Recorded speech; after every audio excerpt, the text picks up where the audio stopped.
Hi guys, I don't know if you can tell right now, there's a lot of noise. Firstly from my tube light that has been bothering me for the past few days. Can't fix it apparently. My dad said it makes noise every now and then, and I'm currently in Dhaka, Bangladesh, so there is just in general a lot of animated conversations that happen outside, even inside.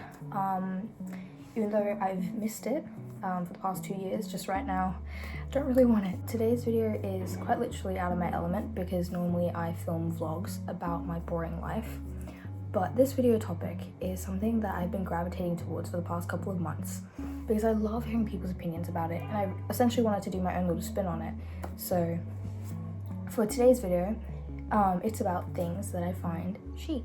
And if I were to think about what is chic, I would honestly, since childhood, I've classified the word chic as the Thea Sultan sisters, you know, Pamela and Colette, all of them, and still to this day, you know. I mean, younger me defined chic as them without knowing what chic meant, and I think younger me was just accurate from day one. The first thing on my list about things that I find chic is an everyday stack, everyday jewelry. Now, why I think that's chic is just knowing, you know, that your current accessory, your jewelry layout can work and embody any outfit that you essentially wear. And it doesn't mean that your everyday stack has to be minimal. It could be maximal, it could be mixed metals, whatever suits you. And yeah, I mean, I myself am kind of experimenting with different jewelry pieces, especially now because I have a necklace. And you know, hopefully one day I can figure out my fixed everyday stack, I guess. In regards to the jewelry category, I think statement jewelry is really chic. I think having jewelry that becomes a focal point to your outfit is just so riveting to witness. I've seen it in so many people's outfits when I'm walking by in the city, in Australia, in Rihanna's outfits, in Sarah Jessica Parker's outfits, even my friend Zayd. You know, having items that can clash with an outfit, if that makes sense, so nicely, where it could be, you know, you are wearing simplistic monochromatic tones, and then you have a bright, vibrant, chunky piece of jewelry. I think it's just so breathtaking to see. Another thing that I find chic is nail maintenance, and I say this as someone who naturally, with their natural nails, I fidget a lot, I'm very anxious, so I personally get my nails done. I don't think that nail maintenance means getting your nails done all the time, right? I mean, also, by the way, current set, love my nail tech 2 pieces, but I think nail maintenance means just an act of cleanliness, you know, taking care of yourself, an act of self-care. It could be having your nails bare, it could be having your nails painted, or even having your nails actually done. Whatever it is, I think just taking care of them is so chic. As I said, it's an act of self-care, and it elevates you as an individual. It's these teeny aspects of yourself that can elevate you, and that's why I think it's chic, and I'll always think it's chic. Another thing that I find chic is spending time alone. I think being comfortable in your own bubble, in your own space, is always going to be chic to me. As someone who used to be a huge people pleaser and I'll be attached to people, finding that comfort with myself is really difficult. You know, even when it comes to going to the cafe by myself, going to the bookstore by myself, I find myself being anxious. And I don't want to feel like that, you know? I want to be comfortable in my own space. I idolize individuals that are able to do that, you know?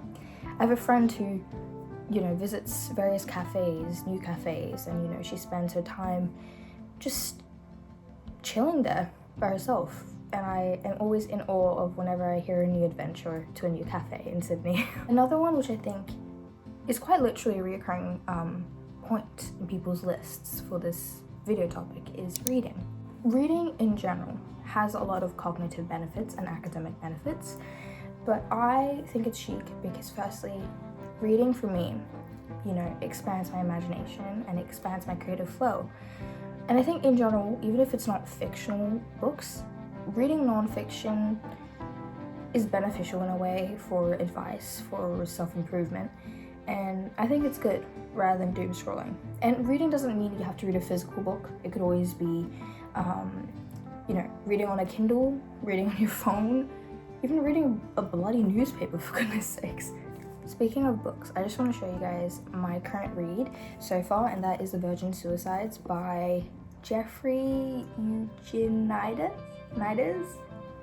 I'm so sorry, I definitely butchered that, but I've seen so many people recommending this to me via Substack, via book Instagram.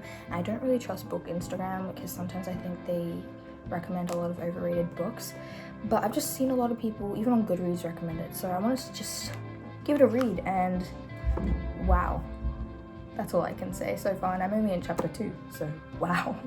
Next up is blogs and podcasts.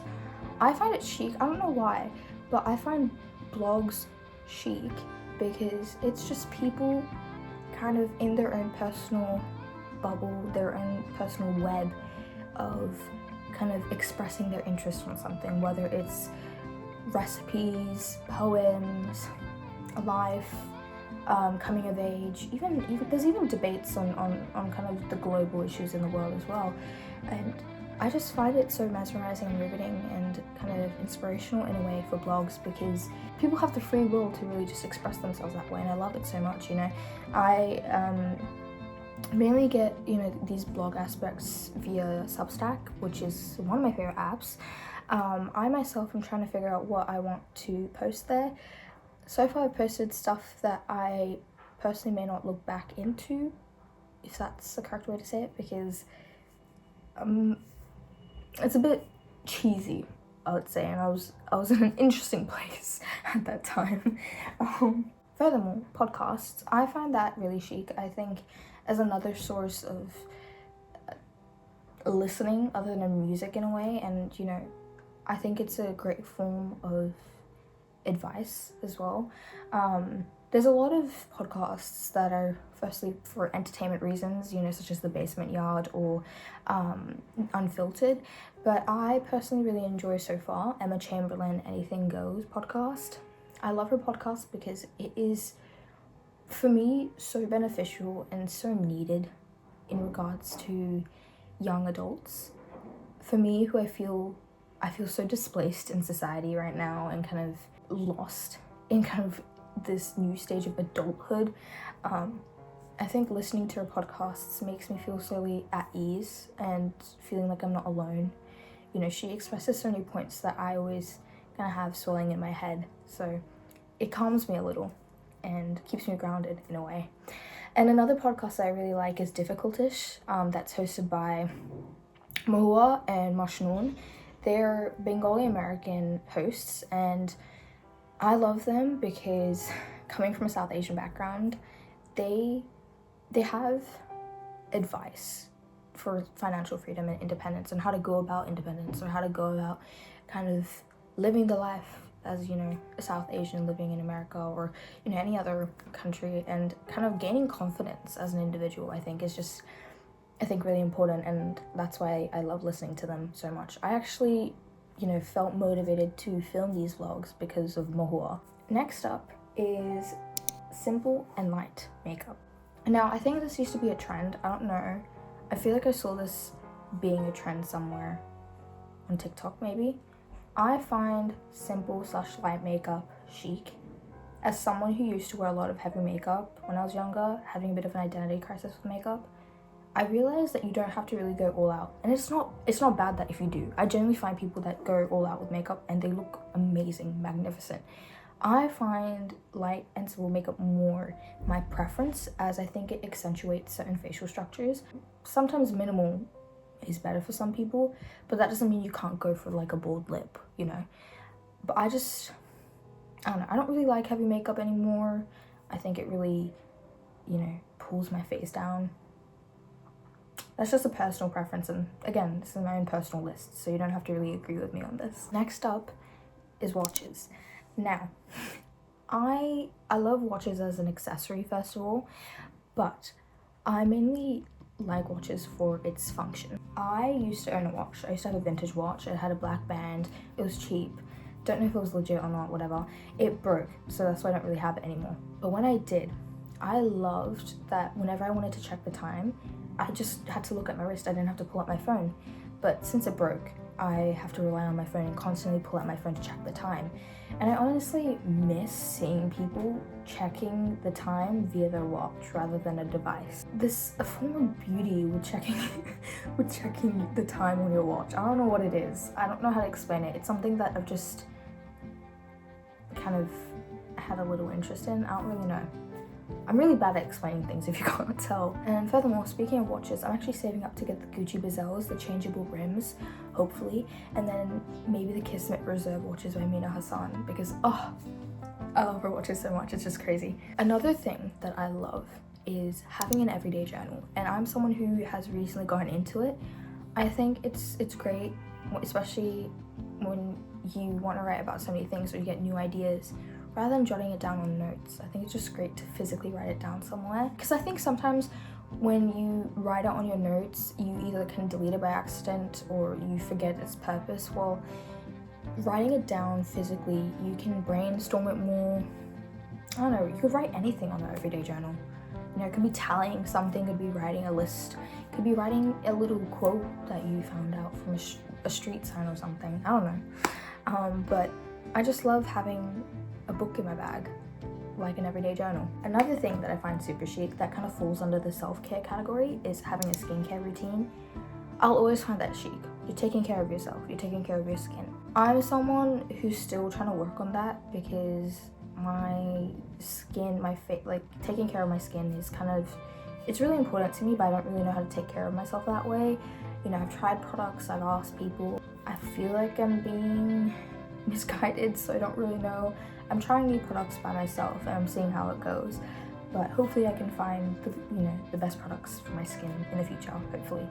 Another thing that falls under the self-care category is taking walks. There's so many benefits with taking a walk outside, but I find it chic because, again, I think it's just being comfortable in your own space, as well as I think it's just allowing you to clear your mind in a way. You're being by yourself, you know, you're roaming around nature. You know, I don't always take walks without music. I take walks by listening to podcasts, as I said, sometimes music, even talking to a friend via call. Get your steps in. It's always chic. This is something that I'm trying to do. I am a procrastinator. I'm quite unorganized now. So this is a factor that I really want to embody in my lifestyle, and that is having a routine. I will always think having a routine is chic, and I actually used to have a very rigid routine when I was younger, but it was really bad. You know, if I went a few minutes under my designated time, chore for the time, whatever it was, I would have a full-on meltdown. I'm not like that anymore, if you can't tell, or if you haven't watched my other vlogs. But having a routine, just a general basic routine, not like what younger me had. Having a routine is always going to be chic to me. Knowing what your time is going to be used for, whether you don't have work that day or whether you do, whether you wake up in the morning and you have to go work out, you have a time slot for it and everything like that. I will always think it's chic knowing, you know, that you know what you're doing throughout the day, rather than it being continuously spontaneous. Not that it's a bad thing. I'm spontaneous most of the time, but there are times where generally I spend my days just laying in bed because I don't have anything ready for the day. And I think it's just great being organized that way. I think it boosts productivity. I think it kind of it decreases the level of procrastination, which I wish I had this routine, but I didn't. So I hope to embody that, as I said. The next thing on my list is actually signature scents. I watched a YouTuber named Harvey, and she explained it amazingly. And I'm going to summarize it, but essentially she said, rather than having a product being tied to you as your signature scent, it's more, you know, a scent being the essence of you. So for me, I would tie myself with more vanilla caramel notes.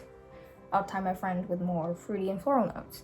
And I think that's the greatest explanation for what a signature scent is. And I find it so chic, you know? Imagine being tied to like the scent of baked goods or chocolate or